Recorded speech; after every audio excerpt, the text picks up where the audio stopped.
जय मैया की। आप सभी का अपने इस चैनल पे बहुत बहुत स्वागत है। तो आज की इस वीडियो के माध्यम से हम बात करेंगे कि हम जब भी पूजा पाठ आदि जप साधना जब हम करते हैं तो हमें जब एक समय हो जाता है, कंटिन्यूस समय हो जाता है, तो लंबे समय बाद क्या होता है ना, हमें जो है जब भी हम पूजा पाठ आदि से उठते हैं तो हमें जो है अपने आप ही एक ना क्रोध का अनुभव होता है कि हमें बेहद ज़्यादा हमें क्रोध आता है।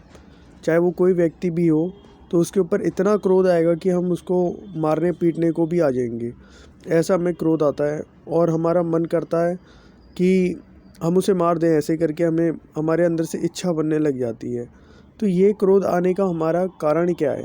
क्योंकि जब हम पूजा पाठ करते हैं हमें क्रोध तो आना नहीं चाहिए, है ना? और यदि हमें क्रोध आ रहा है तो उसके पीछे है क्या कारण? तो वही कारणों के बारे में आज की इस वीडियो के माध्यम से हम बात करेंगे। जब कभी हम पूजा पाठ आदि साधना शुरू कर देते हैं तो साधना शुरू करने के समय क्या करते हैं हम कि हम आवाहन आदि लगाते हैं अपने इष्ट का।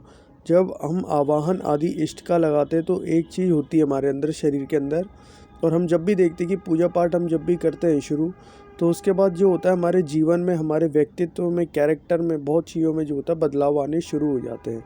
और उन्हीं बदलावों के कारण जो होता है परिस्थिति, जो पुरानी परिस्थिति होती है जब हम पूजा पाठ नहीं कर रहे थे और जो अब कर रहे होते हैं, तो उस समय में बहुत ज़्यादा डिफरेंस हो जाता है। ठीक है, हम कई भौतिक चीज़ों से जो होता है हमारा माइंड जो होता है छूट रहा होता है उस समय पे, और वो माइंड छूटते छूटते जो है एक अध्यात्म की तरफ और सूक्ष्मिक लेवल की तरफ जागृत होता है। तो जागृत होने की वजह से जो हमारे अंदर देवत्व जो होती जागृति होती है देवत्व की, कोई भी देवी देवता हम मानते हैं और हमारी उनके प्रति जो अभिलाषा है, हमारी जो इच्छा है, हमारी जो भक्ति भाव है, समर्पण है आदि, वो जो बनता है हमारे अंदर ना, वह बनने से हमारे अंदर एक देवत्व, एक चेतना जागृत होती है।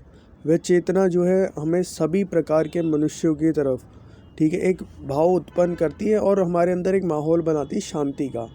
लेकिन जब कभी वो शांति का माहौल भंग होता है तो हमारे अंदर का जो देवत्व होता है ना, वे, क्योंकि जो भी हम पूजा पाठ कर रहे हैं, आवाहन आदि लगा रहे हैं, साधना शुरू करिए, जप आदि शुरू करा है, क्या हो रहा है वहाँ पे हमें ऊर्जा की प्राप्ति हो रही है। एक ऊर्जा हमें मिल रही है, हमारा आत्मिक बल जो है ना वो बढ़ रहा है।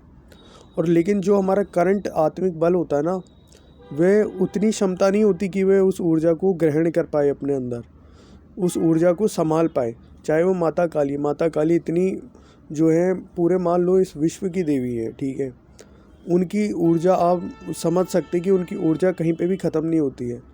वह निराकार है और हर प्रकार से उनकी ऊर्जा चलती रहती है संक्षिप्त रूप से। लेकिन यदि मान लीजिए जो उनकी ऊर्जा है, उनकी तरंगे, उनका कोई अंत नहीं है, लेकिन जो वैसे ही उसी प्रकार से जब हमारे अंदर वह तपोबल है, ठीक है, वह अभी उतना नहीं बढ़ा हुआ है, वह तपोबल, उस ऊर्जा को ग्रहण करने के लिए हमें तपोबल की ज़रूरत है। और वही तपोबल बढ़ने की वजह से वह हमारी ऊर्जा जो अंदर आती है, वह तपोबल हमारा बढ़ाती, तभी तो हम ऊर्जा को सहन करते हैं। लेकिन वह ऊर्जा को सहन करने की क्षमता ना होने की वजह से मेन मुख्य कारण ये होता है कि हमें क्रोध आता है पूजा पाठ के दौरान। मुख्य कारण यह है कि हमें ऊर्जा को सहन ना करने के कारण, हमारे शरीर में जो है इतनी तपोबल नहीं होने के कारण, वह ऊर्जा जो है हमारे ऊपर हावी होती है। वह ऊर्जा, उसका देवत्व, उसका अंश जो है ना, जब वो बढ़ता रहता है, पूजा पाठ हम करते रहते हैं, तो वह इतना विस्तार से बढ़ता जाता है और हमारे अंदर वह क्षमता ना होने के कारण वह इतना ज़्यादा प्रलयंकारी हो जाता है कि हमें जो है अपार क्रोध का अनुभव होता है।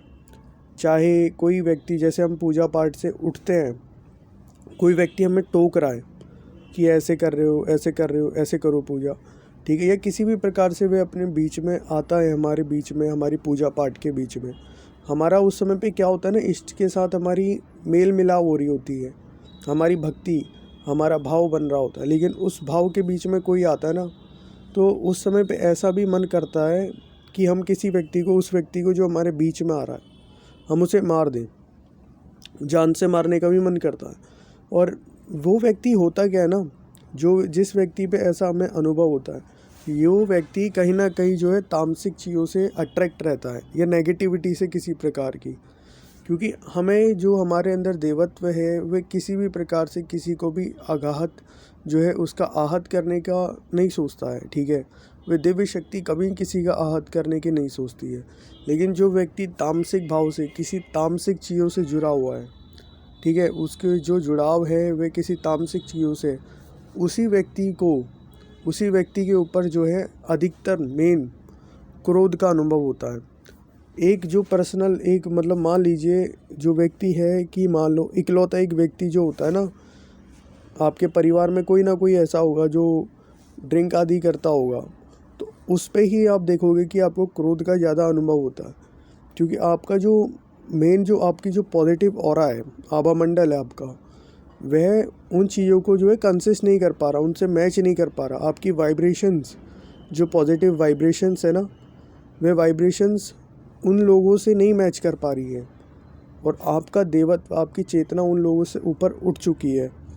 और यदि आपकी चेतना उनसे किसी भी प्रकार से कनेक्ट होएगी ना, मेल मिलाप करने की भी कोशिश करेगी, क्योंकि एक घर में दो नेगेटिव और पॉजिटिव लोग नहीं रह सकते हैं। क्योंकि जिनकी नेगेटिव विचारधारा है और आपकी पॉजिटिव एक अंदर से तरंग जागृत हो रही है, यदि आप उनकी तरफ अट्रैक्ट होंगे, मतलब आप बातचीत करेंगे, तो आपके बीच ज़रूर आप ये समझ सकते हैं कि मान लीजिए ज़रूर आप ये समझ सकते हैं कि आपका युद्ध होना तो, लड़ाई होना तो बनता ही है उस चीज़ में। क्योंकि एक न्यान में दो तलवारें नहीं रह सकती, आपने सुना होगा। उसी प्रकार से एक घर में नेगेटिव विचारधाराएं वाले और एक पॉजिटिव विचारधाराएं वाले, अध्यात्म की तरफ वाले नहीं रह सकते हैं। तो ये भी एक ऐसा कारण बन जाता है अधिकतर क्रोध आने का, कि हमें पूजा पाठ के दौरान क्रोध आ जाता है। तो आज की इस वीडियो में मैं आप सभी को इन्हीं चीज़ों के बारे में, इनके कारणों के बारे में, क्रोध क्यों आ जाता है, तो यही बताने जा रहा था। धन्यवाद मेरी इस वीडियो से जुड़े रहने के लिए। कृपया मेरे चैनल को लाइक, शेयर, सब्सक्राइब जरूर करें। जय माँ काली का, जय बाबा भैरवनाथ की।